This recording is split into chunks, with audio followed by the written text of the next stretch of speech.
Hi, everybody, and welcome to episode 8 of season 2. We are in the middle of a series on strengths basements, on developing yourself out of the basements. Remember, we called it cleaning your basements. And because last week we missed deliberative, I'm not sure how. We went straight from context to developer. And so today we're going to start off with deliberative. And then we're going to hit harmony and go through woo. And so we'll finish the last of the strengths this week. It's going to be a long episode because, of course, there's a lot of strengths to get through. So grab a coffee, grab a tea, grab a water, put your feet up, grab a notebook, and let's start talking with our coaches, our certified coaches, about the basements of strengths and how to spring clean your basement. Take it away, Terry, Becca, and Susan. Do you want to talk about the deliberative basement? I always think of the deliberative basement as that needing so much information, sometimes needing all the information, keeping people waiting past the point that other people think is reasonable. Yes. Yeah, I've seen high deliberative basements where it's an executing strength, but it goes the opposite when you're unable to execute. You're just not. You need to see more and more and more before you can pull the trigger, and if the paralysis of analysis sort of thing stops and leads to a deep slope that you struggle to even know you're in, let alone come out of. Deliberative wants to make a decision, right? And they almost get that anxiety feeling of like, I can't choose. That they want to make the choice. Like they want so badly for me to tell them this magic piece of information. And I don't have it, right? So is that a certainty seeker, like the right choice? And is that basement or? Oh, yes. Basement? Yes. And like all certainty seekers, I think that the basement is the seeking of certainty without reservation, right? Like deliberatives with other executing strengths, there's going to be more of a push. Or if you have like an influencing strength, there's more of a push to get it done. Like if you had an activate or achiever, something like that. But deliberative on its own, surrounded by relationship building and strategic thinking, when it goes into the basement, it sort of sticks around there and just keeps digging down deeper into the basement. And so, but I do think that those either or questions help, right? Like, what happens if we're sitting here a year from now and you have 5 more books ready and you still haven't released any of them? Are you going to feel like you have missed out even more by not making a choice between which of these directions you're going to go? I love it. Such a futuristic way of asking questions. I know, right? Just having them stop at the end of the day, write down what was their original goal, what does that look like, and how much percentage of certainty are they ever going to get. Write that down, look at it on a thoughtful time, and then go over that. And that helps prepare them more for what they're looking for, because you can never be certain about something without knowing what that looks like. Yes, because they do deliberate like a jury. That's always the metaphor that Gallup uses, right? Is the jury that deliberates, but then they have somebody that's pushing them to make the decision, guilty or not guilty, right? Like that's always the push. And so for me, what I like to do with deliberatives is to try to reframe the decision away from being quite so big, right? So do you need to decide, am I a KU author or a wide author? Maybe not. You can go back and forth. You can do half and half. Like you can be one for a while and another for a while. You don't have to make the decision. There's no teams, right? Like you're not signing a contract. Okay, go ahead. And so that's the harmony basement could be conflict avoidance, like just not wanting to deal with. Sometimes we need to have conflict. And sometimes we need to talk those things out and just not wanting that to happen. Yeah, that's what they say with the barrier label, right? For harmony is that they're afraid of conflict. Mm-hmm. That's the thing that people label them with. But I don't think that's always just a barrier label. I think there is actually some fear of what's going to happen if we unbalance, that Gallup calls this the thermostat, the emotional thermostat. They always want the emotional temperature of the room to be the same, right? Like within this range. And so the fear of the emotional temperature getting outside of that range is how are we going to bring it back? Like, I don't like that feeling of it being out here. So how are we going to bring it back? And I do think that it can be fear. Harmony seekers want to reach consensus as well, right? So for sure, if they've not been successful doing that in their past experiences, they would be fearful of that. Typically with harmony, the suggestion that I make as far as skills acquisition is to read the book Crucial Conversations. I mean, I like that book for a lot of different strengths, for a lot of different reasons, but specifically for harmony, because it talks a lot about how reserving your personal side of the conflict is as dangerous as forcing conflict to happen. And I really like the way that the authors talk about that particular state of being, that when conflict is necessary, there's a way to have it that doesn't make the emotions stay out here. There's a way to have it that can still keep it here, but you have to be really careful and vigilant and connected all the time, right? And so that Crucial Conversations book, I think, is the best tool for a harmony to have to get over this. I agree 100%. Ooh, either of you ideations want to tackle the ideation basements? Terry? There's no such thing as an ideation basement. It's the one of the 34 strengths where there are no basements. And we're done. Ideation, it comes from, it can freeze you up, right? Having too many ideas not executing can be an issue. Being bored by the time you finally get to execute from the idea is another big thing that a lot of writers, I think, go through. I know I go through that. I'll come up with great ideas and they live in my head and they spring into more ideas and further progression.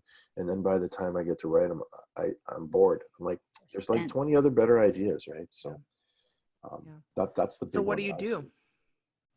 I've built a certain disqualification system. I don't write ideas down as much as I used to anymore. That can really get into a basement thing, writing ideas down. Now that's how if they keep coming back, that's how they tell me they're good ideas for me. I also try not to, plotters are going to cringe, but I try not to go too far ahead in a story that I do like, because then I don't get bored as much, right? And yes. I also that's huge. Yeah. And I also changed the way I write. I don't like big projects because the ideas get in the way. And so I write in 10,000 word snippets and go through the whole writing process from start to finish, and on a cliffhanger, you have a little ceremony and a little ritual for being completed on a work. And then I go to work on the next episode. Yeah. I think that the skills that you talked about are exactly going to work for most ideations, unless they have something else getting in the way. But if the ideation basement is happening, and this is something we see a lot with writers who have bought into the mythology that you need to plot in order to write well, which is, by the way, mythology. I don't care who says it. And the key for ideation that you need to remember about this particular basement is that ideation wants the new thing. Ideation, individualization, input, activator, like there are several strengths, adaptability sometimes. There are several strengths that are the new and different strengths. And so you have to be conscious when you have multiples of those, that if you know too much about what you're writing, you will not be able to write it, because it will bore you so much by the time you get there that you won't be able to make your way through it without boring other people. And so I think that's a really good hack for that. But it does require that you question the premise of the fact that all good writers are plotters. So let's just get that out of the way. Mythology. So some good writers are plotters. Some plotters are good writers. Not all plotters are good writers, and not all good writers are plotters, right? All right, includer basements. The barrier label for includer is being indiscriminate about who you include. And I do think that's actually also one of the basement behaviors of includer, is not having any boundaries, like having no boundaries. And part of the reason that that lack of boundaries is dangerous for includers is that a world with no boundaries is complete chaos. A world where literally everyone gets to know absolutely everything and everyone gets to do everything and is invited everywhere is the definition of chaos. Like, and includers have a hard time recognizing that basement, I think sometimes because they naturally have that I want to put my arms around everyone in the world kind of feeling and let everybody in. And so having that basement, I think, can sometimes be that there's an external, because there isn't, it's not like somebody without includer could just set a guideline, right? And be like a law, for instance. Sometimes the laws are wrong. Sometimes who does need to know about a particular thing happening is not the same as who's allowed to know, right? Sometimes it is okay to not include people even when you want to. And I mean that not just physically with includers, because every growth edge of a strength should be a little bit uncomfortable. Like it should feel a little uncomfortable for me when I discipline my input, or when Terry disciplines his ideation, right? Or when Susan disciplines her intellection. It should feel a little bit uncomfortable on those edges when we first start to do that. I Because guarantee you that what you just said made every includer feel a little bit uncomfortable. yes, yeah. And probably should make everybody feel a little bit uncomfortable. But I think one of the keys is knowing when the strength is producing good and beneficial results and when it isn't, is often a way to tell if there is a basement behavior at work. Not always, but often. And I would develop some kind of a filter for yourself as an includer, because of course one of the things that we see with includer writers is extremely large casts of people in their books. And the sort of like everybody in the pool does not always make for really focused, narrow storytelling, right? And so the people who are not high includer are not going to resonate as much. So it depends on your audience a little bit, right? But yeah. Basements of individualization are definitely that there are some places where consistency and group needs need to be the primary. Like there are some places where the individuals can't be the most important, right? And that's really sort of hard for high individualizations to assimilate, where like for instance, a lot of individualizations don't like labels, where, well, labels are really effective. But especially for people who don't have high individualization and can't tell the difference between how people behave and can't naturally sort of attribute things to people's behavior and whatever, labels are really important and effective. And things like psychometric tests are really important and effective. And a lot of individualization basements are things like, don't label me, you don't know me, I'm so different from everybody else, I have nothing in common with anyone. Very similar to that sort of 4 Enneagram, where it almost becomes such a point of pride that they miss the places where being like other people could be helpful for them. Understanding how other people work similarly to themselves could be helpful for them. I would say from a writer's point of view, if everyone's fascinating, then you have a lot of characters in your books as well, right? Yeah. You can overput too many characters. But the individualization basement, I think too, with writers can also be, it takes longer to make sure that you are so different from everybody. Like it takes more research. It takes more. Susan is laughing. Uh-oh. What did we do? We triggered laughter. Susan. Sir, intellection. Oh. I just, I get to learn my interesting flaws here. Like, Yeah. oh, there's another one. Thanks. Yeah. So how do you fix that if you're in a basement, an individualization basement with your writing? What are some strategies to get out of that? So if you specifically are losing time to trying to make everybody super, super different, so there's 2 questions I would ask. One is, for some of you or us, it's okay to lose that time, because we would rather have the book be different and unique than feel like it's the same. But the other piece I would do is I would have somebody else read it and tell you what they think. because individualizations have such a fine-tuned radar. It's very similar with the ideation basement about like how new does an idea have to be considered new. Like the more basementy your ideation is, the more it will not tolerate anything that is not just completely sparkling, brand new, never been seen before. And so sometimes what you have to do is reflect to other people. How is this striking you? You know, does this feel like X character that I wrote before? Have you seen this person before? And the chances are very, very good that they're going to say, it's good the way it is, not just fine. Like it's different. They sound unique, etc. And all it takes is a little bit of reframe sometimes, right? But I do also think that sometimes individualizations need to square with the fact that it might take them a little longer to write the kind of book that they want to write and to be okay with it. Susan, you want to tackle this one? I've seen it. I think for what it's worth, I think Becca handles her input really, really well. I don't think you go into basements too much. And when you do, you know, you've developed some really good ways to help yourself out of them. So you should speak to some of these things, like you talk to your friends, you share some of the stuff that you've learned with your friends, you tell your friends you're worried you're going too deep, and you've surrounded yourself with the right friends that help pull you out of it, that you respect their opinions and do what they tell you to do, kind of stuff.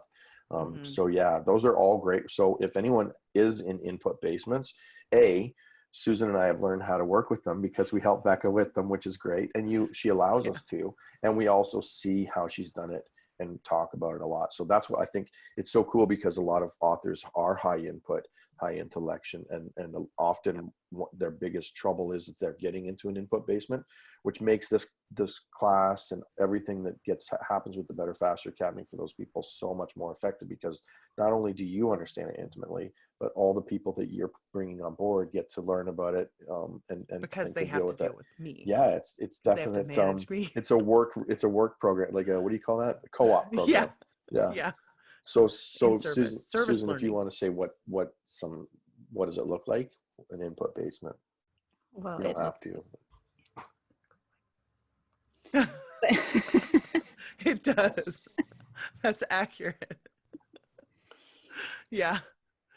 But it can look like needing to Google everything, needing to stop what you're doing and go find all the things. It can look like information. Like I posted that thing from that old movie Short Circuit with the robot who was like born and needed to fill that huge capacity for knowledge with like everything. I know I've worked with some authors who have said, I have no time to write. I need to find some time to write. And then when you figure out what their day-to-day is, I've said this sentence before.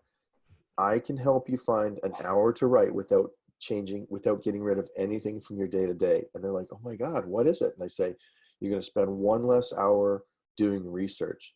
And it's significant amount of time being spent on research from some people. And they look right at me and they go, I'm not going to do that. Like, what? I think I can do that. Yeah. You talk about resistance, that feedback, right? And I'm talking like sometimes even switching it from like 7 hours to 6 hours, or 4 hours to 3 hours.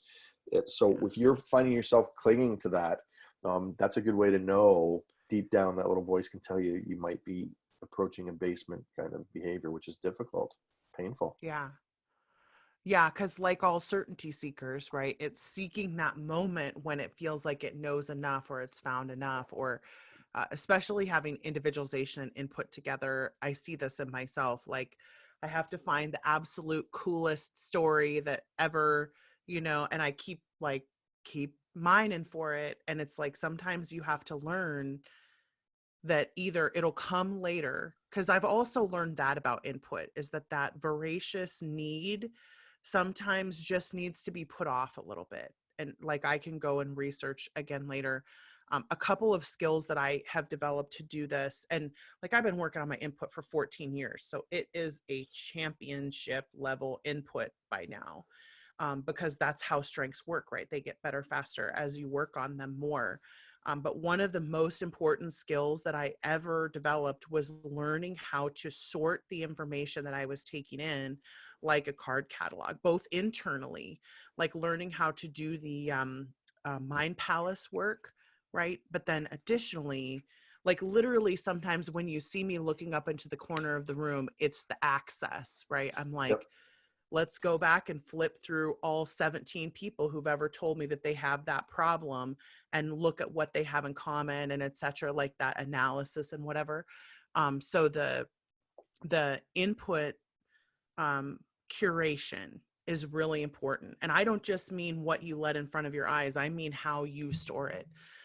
Because a lot of inputs will say to me, well, like I have a bad memory, or, you know, I don't store the stuff that I'm like, well, You do. that's a skill I would add right away. Right.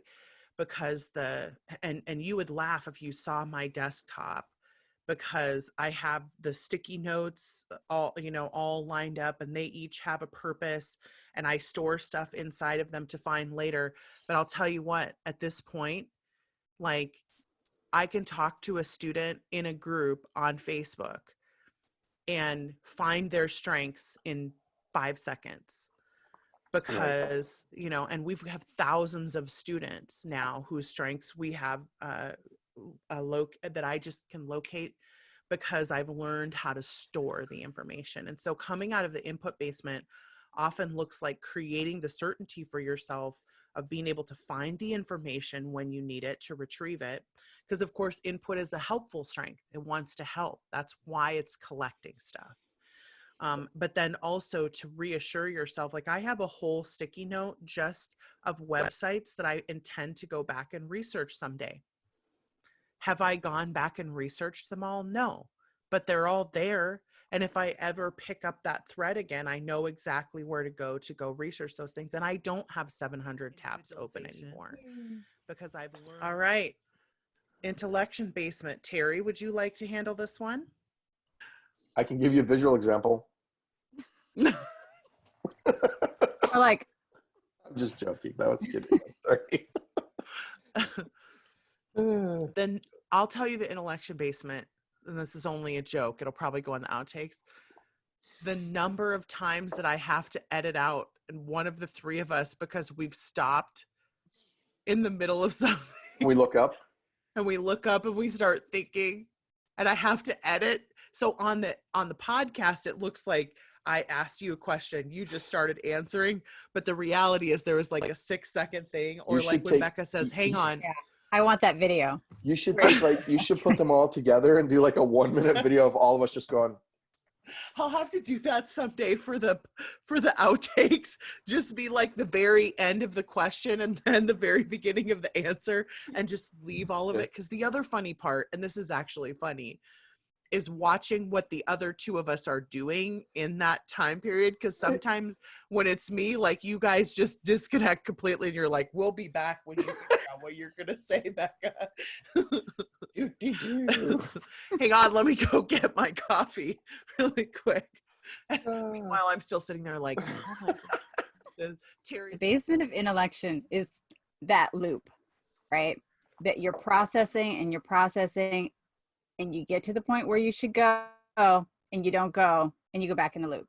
And that is the biggest writer intellection basement that's out there for sure, especially because depending on where I'm not going to take action yet, right? Like where that is coming from, there are a lot of different places that could be coming from. It could be a fear of failure, fear of success. It could be, you know, past tapes that people are playing about how books have to be, or it could be a block, right? Like a writer's block of not having any ideas. It could be all kinds of things, right?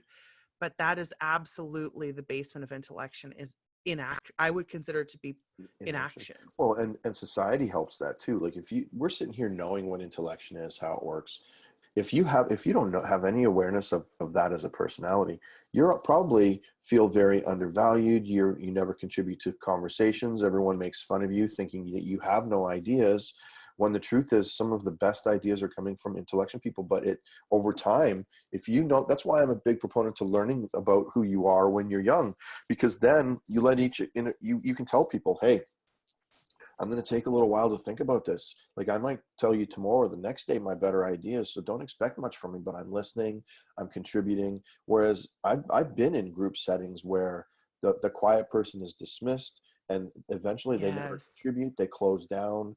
And if you're coming here in your in your 20s, your 30s, your 40s, and you didn't know about this, you think there's something definitely wrong with you, and that can lead to a lot of bad feelings about yourself, and poor sense of self-worth. So that's heavy basements for intellection as well, which Yeah. which you get put into by society and by circumstance too, right? Right. Well, and one of the ways to come out of the basement is to build your confidence level in what intellection is good at, right?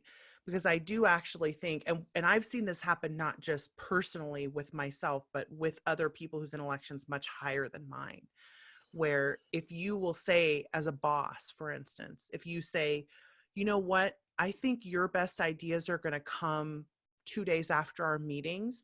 So now I'm going to get you all of the topics and discussion ahead of time so that when you come to the meeting, you're not surprised by what I'm telling you, and you're going to have a chance to think about it and offer your opinion, because I think your opinion is always the one that we listen to anyway, but it doesn't happen inside the meeting when you're surprised by the information. So I'm going to take away that element of surprise for you. And then all of a sudden you see the intellection confidence level go boom through the roof, right?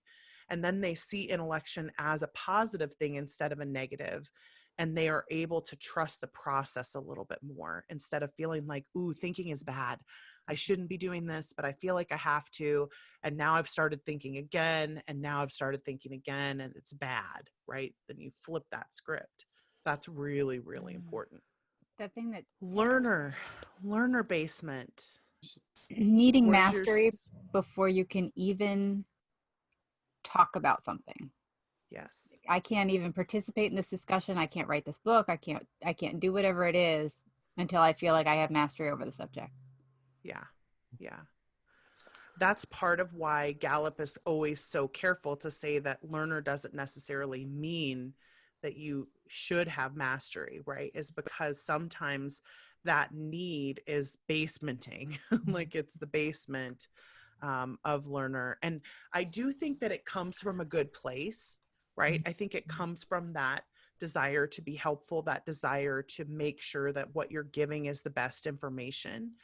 And so there's a part of it that is really still a good, it's still a strength behavior. It's just not producing generative things.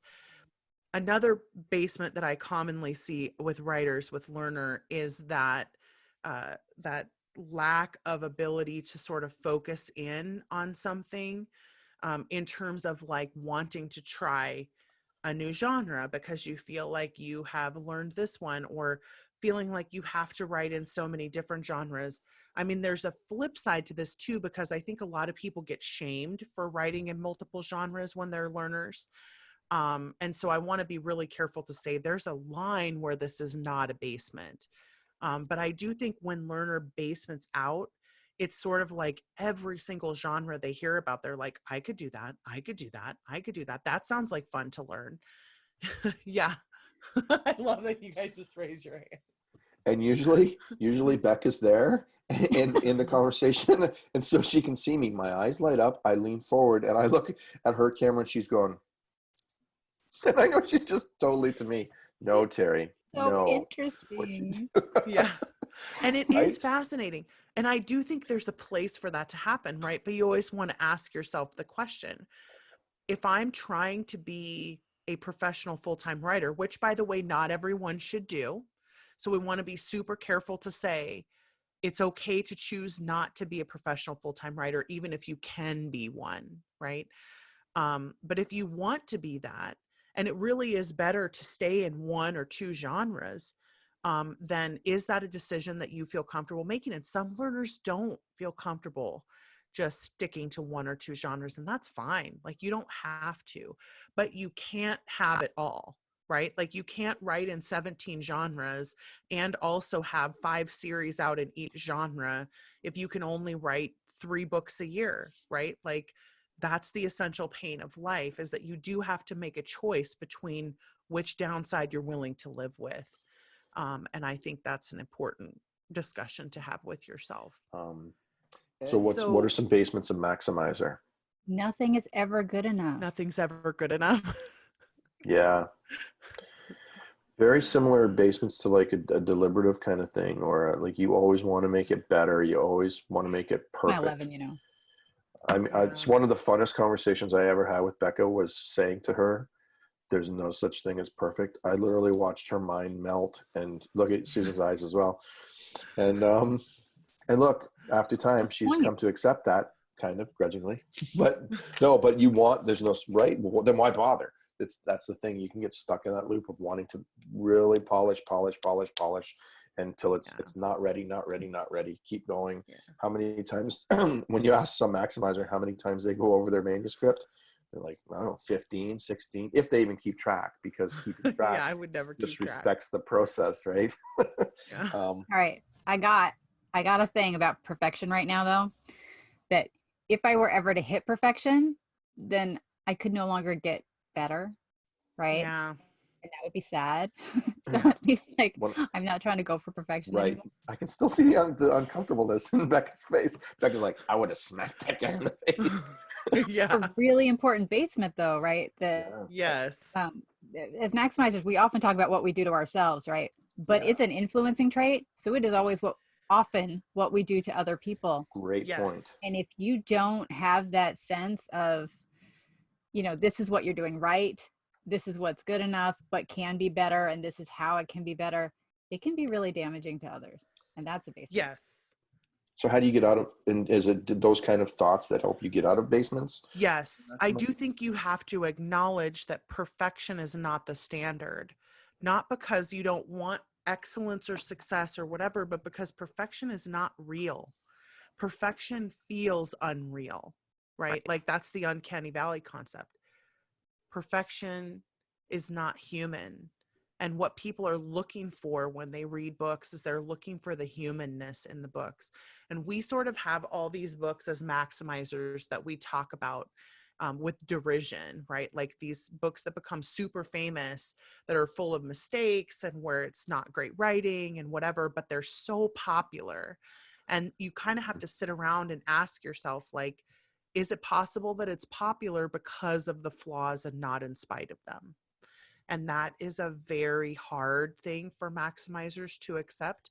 But I think it has been something that has changed my perception of this industry significantly. Okay. Also that perfection. Oh, positivity basement. Terry, do you want to do this one? Well, I'm never in a positivity basement. I'm just misunderstood sometimes. That's how that goes for me. But positivity basement would be seeming unrealistic or seeming superficial, like the whole naive thing that we've used a few times. Getting into a spot where you have unrealistic expectations, where you think, I'm going to write this book, and I can't release this book right now because I don't have time to go on Oprah. I don't have time.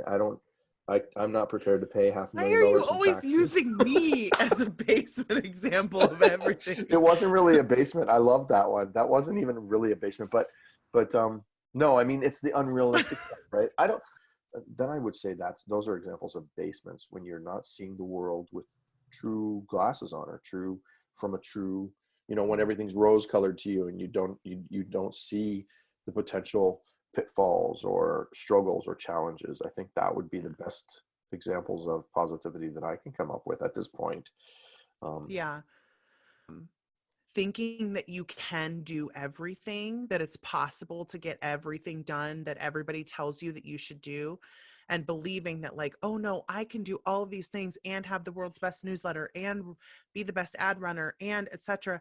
And then you end up executing a lot of those things that you don't really need to execute because you're not, you don't have a realistic opinion of, or a realistic understanding of what it really takes to be successful in the industry.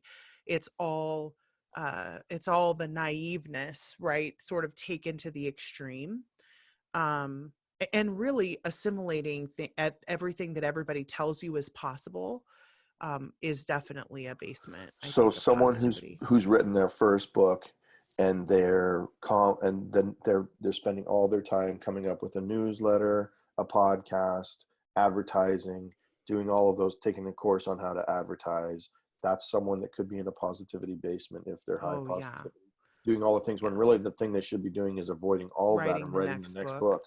book. Yeah. So that's a great example. Yep. Yep. Sometimes just the knowledge that you're doing it can help. Like there are some people who are at a positivity basement who just by watching this video are going to get out of it because they never stop to question the premise of should I be listening to all of these people, right? And so I do think that the application of strategic knowledge to certain basements can be really helpful, just in a question the premise way. And this particular naive basement, hi Kitty, is definitely one of them. Yeah. There are other Relator, people who I have opinions, right? Because this is the one where what Gallup says is lives in a clique, crony, has an inner circle, plays favorites. And I'm like, I don't see the basement in that. Yeah. And I Not a do like basement, not a basement, not a basement. Yeah. sounds proper to me. If- Finally. Yeah. if I were somebody's boss and I did this, yeah, that would be a problem. But I'm not. Yes. So but relator basements are like the jealousy of relator, of everything that's involved in thinking that everyone else is also a relator, right? That everyone else can only have so many friends and can only have so many people in their circle. So when somebody brings in somebody new, or when your friend gets someone new, you're like, oh, I'm out. And you're not. Yeah. But when you're a relator, you might think that way when you don't I know. would really recommend a book to you called The Four Agreements. Seriously, Yeah. that book, I know it's good for some types, good for others, but that book, even if I had read that at a different time in my life, wouldn't have been as effective, but it was. And one of the things is one of the agreements is don't take things personally. And I really it resonated so strong with me that I recommend when I hear that kind of stuff, because it's totally healthy what you're saying, but he just voices it and explains that concept so well that I believe that I think that at one point I was much more like that, Susan, than I am now. And that's a result of I think you were too. I consider it a result of my growth spiritually and intellectually, that I am where I am. I believe that I've worked hard on myself for these 49 years of life. And so that one for sure used to be a big thing for me. And I feel empowered by it not being anymore, if that makes sense. Like it helps me understand what motivates people, even if I don't understand all of the specifics. It helps me realize that things that they're doing are not about me. Things that every person does is so much about them, even when they think it's not. From the most selfish to the least selfish, to the most giving, to the smartest, to the dumbest. It's really, so to me, it helped my individualization as well. It's a very powerful thing. Let me say that a relator basement as a writer is sometimes not about your relationships with people at all, right? Like sometimes your relator basement as a writer is about your book. It's about your characters, right? It's the I care about these people, or they're real to me, or I can't make them do this thing, because they're my friends, or I'm way more interested in things like them sitting around drinking coffee with each other than I should be, because I think that they're so cool and I would sit around and drink coffee with my friends. So sometimes your writer instincts go away a little bit when you're a relator, because you are not thinking about, well, the reader doesn't feel this way about them yet, right? Or you can automatically assume a better relationship between the reader and your character and not build it because you like them so much. And so that can also be a relator basement as a writer. And those to me are Write the all book about, yet right? because you're not friends with Like, them yet. yeah. Like that to me is all about writer based skills. It's do you know how to create sympathy and empathy hits for your characters? So that, because this is a criticism that relators get a lot, is I didn't really like this character, but yet we're going to spend 17 books with them. Yep. Right. And then the relator's like, how can you not like this person? They're the best person ever. Right. But they haven't done the work of making the sympathy and empathy hit at the beginning. And there's a really great class for this on Stage 32 about creating iconic dramatic characters. And it's by a Hollywood agent. and it's specifically talking about TV, but the same thing applies to book writers. And I would highly encourage taking What's it that, called? stage32.com. What's the course called? Creating iconic dramatic characters. Responsibility basements. Responsibility basement, setting too wide an area of responsibility. Yeah. So saying yes to too many things, having to hold yourself Yes. to unrealistic expectations. Yes. And Accepting it off. responsibility from the wrong sorts of people. Yes. Doubting certain people as the sources that you should be paying attention to when they're not questioning the premise. Not questioning the premise. So for writers, taking in reviews of unqualified readers, Yes. or needing all the people who write to you are not your fans and are not your core readers, and you need to keep doing what you're doing to serve your core readers who deserve to be served, and let those other people go. Yep. Joining a group of successful writers and taking their advice that works for them when you know deep down it's not something that works for you, but once you accept the responsibility, you just keep struggling with it anyway. How do you get out of those things? So true. I mean, some of it is just to question the premise, right? And I hate to sort of say over and over again, just QTP, because then people feel like we're not taking it seriously to give them a skill. But if I could explain how important it is to QTP, I would write a book about it. Oh, wait, we're doing just that. Well, you go to a high relator coach who will be exclusive and will tell you Yes. how to be exclusive and not your circus, not your monkeys. Yes, exactly. Like, I do think it's important when you have high responsibility to always be reframing it for yourself of, if this was someone that I cared about, would I put this responsibility on them? And we talked about this with another one of the strengths as well last time, right? And the question of, would I give this responsibility to my daughter or my husband or my mother, and pile them up with this the way that I'm piling myself up with this? And how would I talk to someone else who came to me with the same problem, right? We hear a lot of high responsibility people right now in this pandemic time who are saying things like, well, I said I was going to get this done on the 1st of May, and I have a pre-order deadline. And I'm like, you can move pre-orders. And they're like, but I promised my readers, and we keep getting this thing with responsibility of like, but I should be using this time the best that I can. And some of you are using the time the best you can, literally just to wake up in the morning and live your life. Like, you can't add anything else on top of it right now. And so I would always ask the question, if you knew this was going to happen, would you have committed to that thing?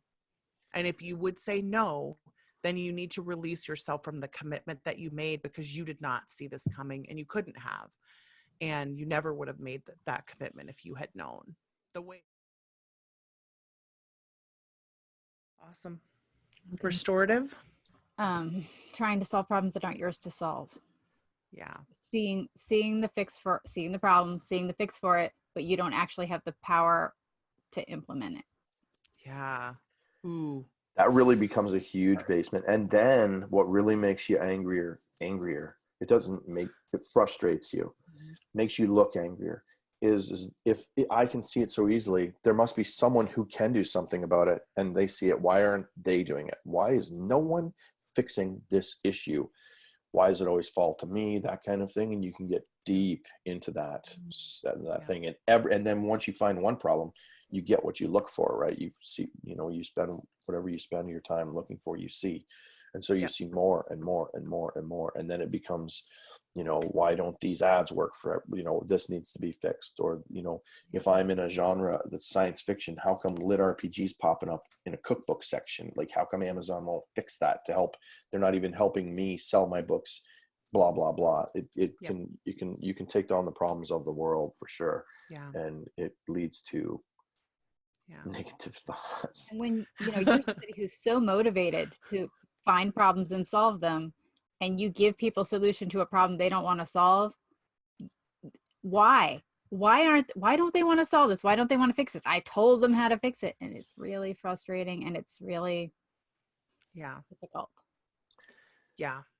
For me, the strategy with that particular basement is often learning more about other strengths and looking for the patterns, because when you can see that someone clearly does not have high restorative, they clearly do not have it, then the expectation that they are going to want to fix the problems that they see is an unrealistic one.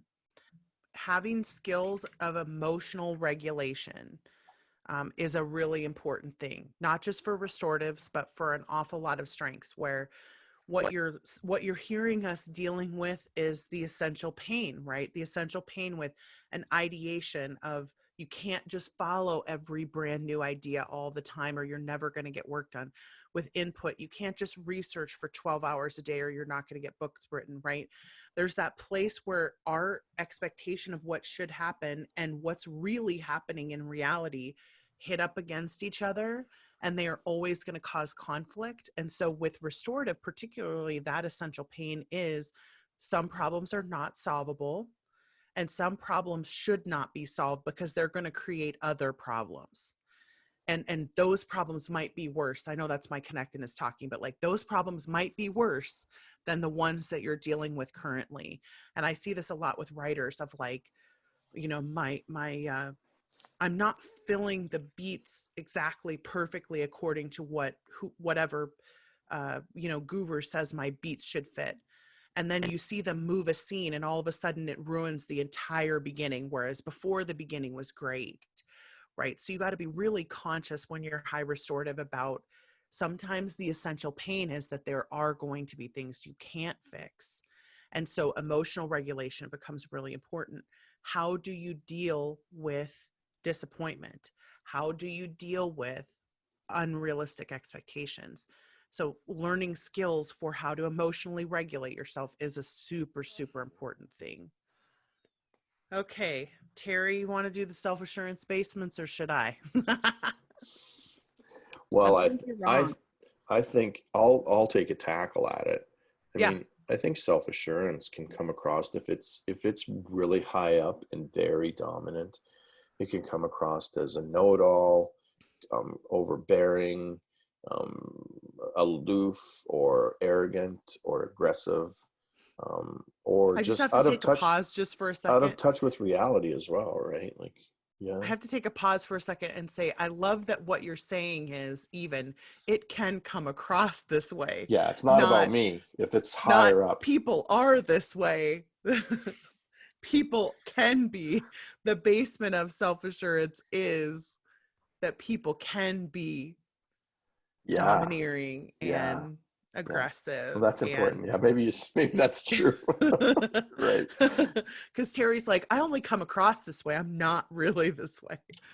I would say that basement self-assurance is being an island, right? Basement self-assurance is that complete and total disconnection from what other people think about you or what other people could offer or could bring. But what about like a self-assurance behavior when your style of communication is such that it cuts off dialogue that you may actually want? I know an area of growth for me has been when I first started writing, it was, I'm not interested in your feedback. If you don't like your story, don't tell me. It's too late. I've already written it. This is the best I can do right now. And I'll improve or I won't. Maybe I suck as a writer and no one will ever read my stuff. And I'm okay with that. That was my self-assurance and confidence. I don't need you, and this is going to sound really bad, but we're in the self-assurance part. So here's an example. I don't need you telling me how to write my own story. Thank you very much. And that was a bit of a basement mentality. But I had also had bad experiences with people who came across as I was an idiot because I had done They know better this. than you. And Yeah. I'm just a monkey typing on the typewriter. So that's how, so I needed to find some good feedback or people who were constructively criticizing me in a way that wasn't insulting. I don't know if that's a trait of self-assurance people, Oh, that they're quick yes. to take insult when it's not meant to be there. But that was a barrier to me. Whereas now I'm much more open to taking criticism, and it has made my stories and my marketing strategies and my interactions with fans better. And that's not to say I was bad. I was sounds arrogant, but Harry, I was you good at can't much even of this stuff. qualify it without being a self-assurance. I know. I I love did, it. I did really well at most of this stuff, but there's always room for improvement. Max Myers will Yeah. love to hear that. And so it's been a big thing for me. And I would admit now, which I wouldn't ever have, that that was a writer's basement as self-assurance. But I will say there's a thin line between where that behavior is a basement and where it isn't. And I think that's why it's important to talk about it, right? Is that Terry still does have a little bit of that attitude, but it's a balcony self-assurance now, right? Because it's not, Right. Don't give me your feedback. It's not, I don't care what anyone thinks. It's let me find the wisest people that I can find who know me the best, who will tell me if this is the best that I can do or if I have something to learn still. And that's a different thing from the self-assurance, which is, I think when I listen to you talk about it, part of it is you don't know me and you don't know my story, right? So like Right. if you're giving me criticism that doesn't fit in with what my vision is, then it doesn't fit in. It's not important. But where you've come to now, and it's this very small tweak, right? It's not a huge change. It's just this super small tweak of now I have the right people in my relator circles that I trust. And so those people can ask me questions. Those people can give me feedback. And everyone else is kind of like, you know, you don't know In a me. nutshell. Right. And I think that's Significance has no basements. What are we talking about? Exactly. Oh, are we doing self-assurance again for you this time instead of me? Yeah. Significance has so many basements and they are so deep, and we are keeping people in them and probably torturing them. So let's just be honest about this. Significance is the most basementy basement of basements. And that's the most significance thing that I've said all day. Is that Sounds because like it's not even your fault. Yeah, is that because it's their tendencies that we as a society think of as bad and like self-absorbed and negative and selfish and egotistical? Like you literally, I feel like, have to fight against the world in order to maintain significance as a strength throughout your lifetime.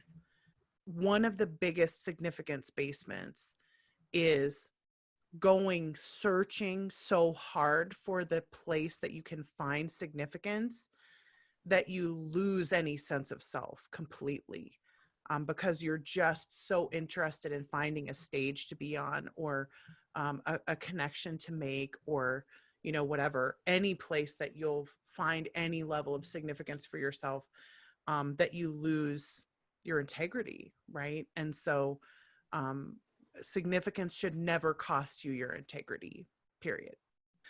Yeah. Any other thoughts, Terry, on significance basements? It is. It's a tough thing because you feel guilty about wanting to have some of these things. Like some of the basements say, needy, always looking attention of others, or always an attention hound, or always has to be the one to take all the credit. And you can see it, and you're right. Like your struggle for finding that passion or that thing. I think you've talked about it before. Or I've heard about it before. This person with high significance is going to be one of those people who does find something to make a difference in the world with. They're going to be those ones to follow their passion or find their bliss or something. But until they do, it's very challenging. And even when they do, as they struggle through it, they don't want to let go of that. So if you found as a writer, if you found a genre that you feel comfortable in, you've had some success there, and you feel you can make a big difference, we laugh with it, we make fun with it instead of it. And that's a very important thing, because I know what she's thinking, I know what she's feeling, but when I say it to her, it doesn't shame her. People with significance feel ashamed of wanting to change the world. And you're right, parenting or people that you interact with is so key. Once more, another great reason to know the people's strengths Test around your you. whole family. Because Yeah. when you can literally destroy a great person by not understanding that they have that significance and feeding it. Now, and then how do you get out of that? Really, coaching is so key for Coaching significant is really people. key for this. Really Yeah. key. Because When we you said really need self-assurance will somebody. never come to coaching, Yeah. significance people will always come for coaching, or Yeah. I would think a lot, right? Yeah. You need that reflection. And that's probably one of the biggest basements, I think, of significance, is that you do look for the reflection. So you're always looking at, how do they value me? Does this person see me? Do they understand me? Do they believe that I can do this? You know, etc. And with some significances, if your significance is more healthy, you can reject people who don't value you appropriately, right? And when your significance is not as healthy, you can't reject that opinion, you assimilate it. You assume that if I haven't seen success yet, it's because I'm never going to see success. If I, especially if the criticism is backed up by any kind of trauma or like years of criticism, right? It's the, well, nobody's ever believed in me, and then you hit that edge with significance of, and therefore it must be true, right? Like that's definitely a basement. I think the good news is it doesn't take much success to change the significance mind about that, because once you see your wide your wide influence, you'll be more likely to believe that that's who you really are. My hope is that any significance who hears this will acknowledge the importance of caring what other people think. So notice that we did not say that one of the basements of significance is caring what other people think about you, because that's actually the key to your success, is that you do care what other people think. You want other people to have a high opinion of you and to see what you're doing as significant. You want to be in that spotlight. Seeking out the spotlight is not a weakness. It's not a basement, right? It's, how do you let that affect you? Like if your self-confidence is wrapped up in that, then that's something we want to work on for sure, right? And so for me, one of the strategies of getting around this is to make sure that you're looking at the right audience. And this is hard sometimes because we get really wrapped up in, I want this particular person or this particular group or this particular peer to see me in this way. And when they won't, and they won't, and they won't, and they won't, you will kill yourself banging your head against that wall, trying to make sure that they see you for who you are, or that they see your influence. And sometimes you do have to brush the dust off your feet and walk away from the town, to put a metaphor on it, right? And that can be really hard for significance sometimes. Say, So for my clarification, the most common strategic basements for writers, because there really are a lot. Yeah. The first is getting stuck produces this epic frustration because they're so used to being able to see all of the place, like everything lays out for them. It's so easy to see all of the possible solutions. And all of a sudden I hit something where I can't get my way out of it. And the resilience sort of goes out the window. And they try everything except the thing that will actually work, which is just like literally walk away and think about it, right? And so I do think that there is a special kind of frustration that people who are very quick thinkers, like strategics, are.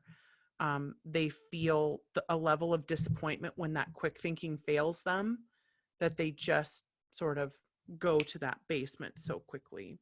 So that's a big one. the betrayal of my own brain. Yeah. Yes. Punching her. Susan and I are both 1 and 2 strategic. Ooh, why won't you think harder? What's wrong with you? So what are some ways to deal with that basement? Walk away. Give yourself Walk away. And again, rest. knowing that that's what's happening is huge. And knowing that what's usually happening is that you're actually thinking quicker than you're even aware of. And you have either made a mistake behind you that you know you're going to have to fix. And so your brain is like, hang on, don't go too much farther.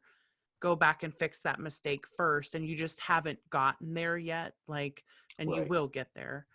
And the other thing is that there's something that is ahead of you. The most interesting idea hasn't come to you yet, or the biggest twist or whatever hasn't come to you yet. And so you're stalled because you haven't had time to ideate, or you haven't had time to intellect or input or whatever your other strengths are, right? Right. Because you've been writing so quickly. And sometimes you do just have to stop and Yep. walk away.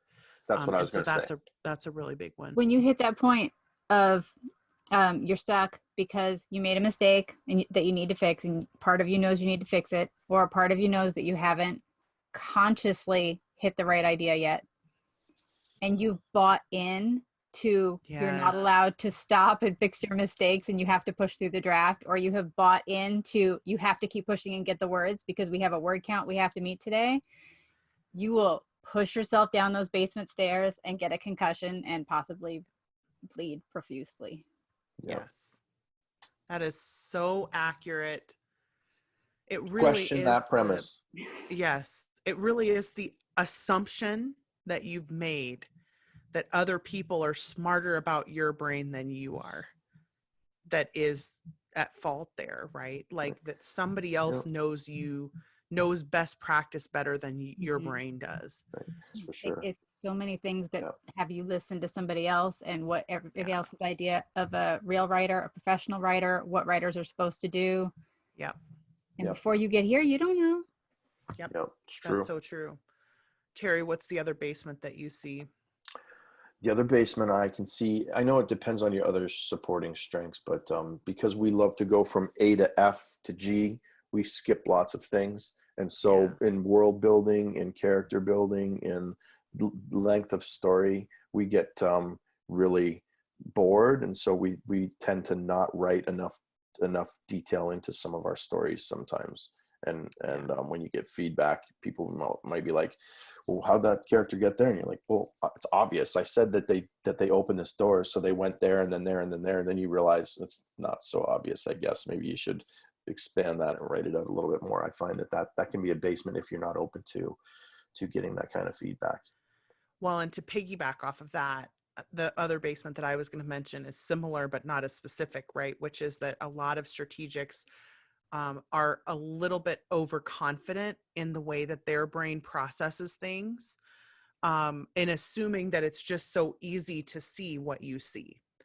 And so they will often be way too committed to whatever their brain has decided is the right thing to do, because they're like, well, but that's just the way it is. Can't you just see that? Right. And no, they can't. Right. And that's one of the things that we have to often do with strategics is teach them how to listen to what other people are saying, not as they haven't gotten there yet, but they're not going to get there. You haven't given them enough information, or, you got there too quickly, or you were anticipating and it hasn't really happened yet. And they need the data first. Right. Like, yeah. Should we do woo? Or can we skip woo? There's no other. You know what's funny is that no woo ever will care if you skip woo basements.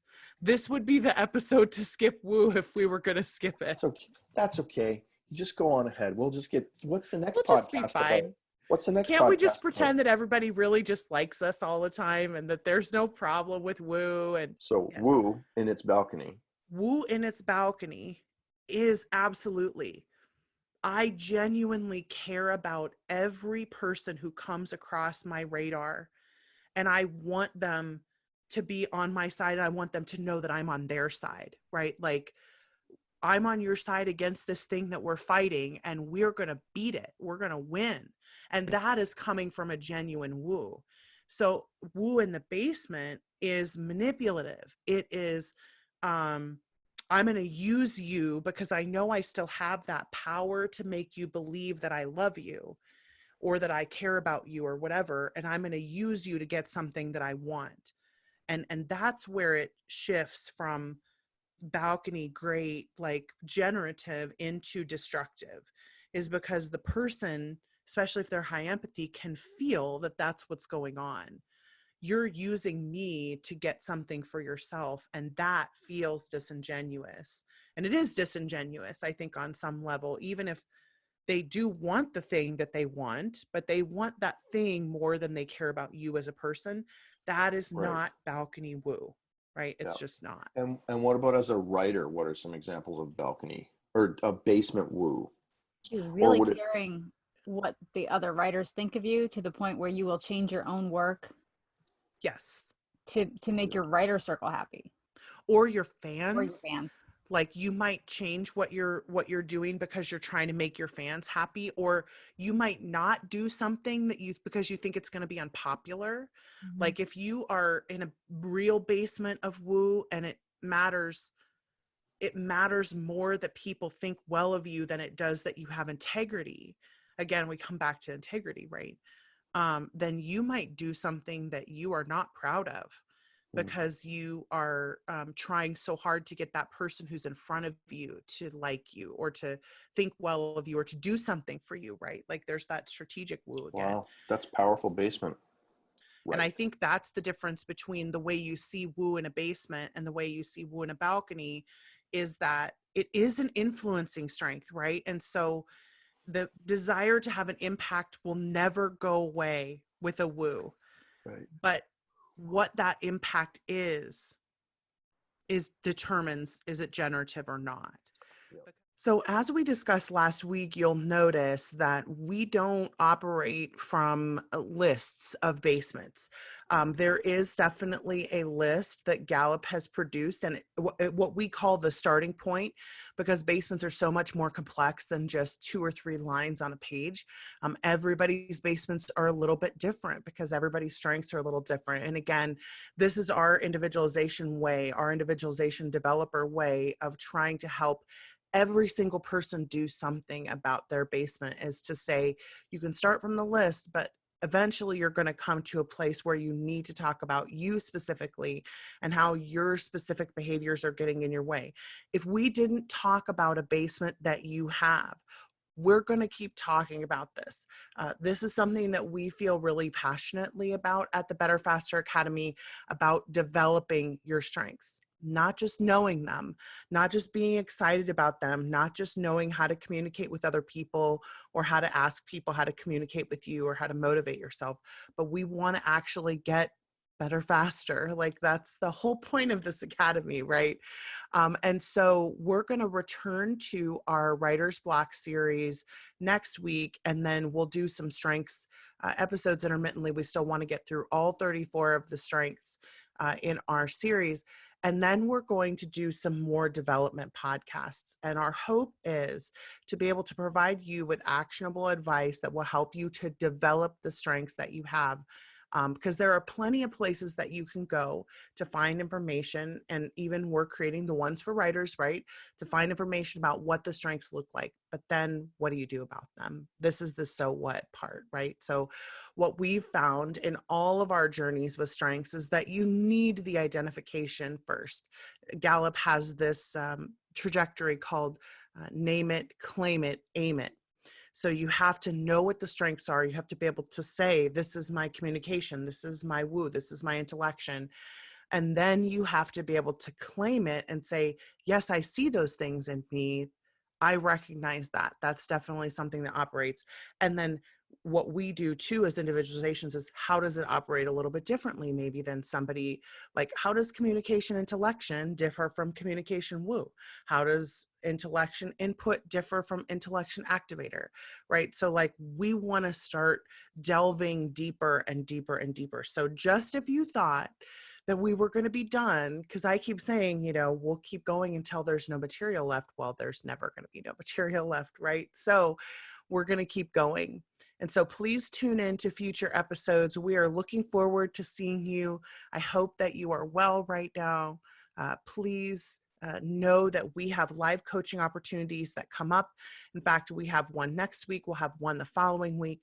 If you go to our Better Faster Academy Facebook page, the newest live scheduled videos should show up there, and you can attend, you can ask questions, you can go back and watch replays of old videos if you want to, although be fair warned, we definitely devolve into just sort of hanging out at the end when all the questions are done. So we talk about some weird stuff like the CFL and yeah, anyway, so be warned about that. But we're looking forward to seeing you at the live coaching opportunities. Please join the Facebook group. Also, if you would like to take the strengths test and you've never taken it before, please do contact us. You can either go to the Gallup website and take it. There's a cost associated, of course, right? You can also get a discount from us if you'd like it. So please email us, assistant@betterfasteracademy.com. We'd love to hear from you.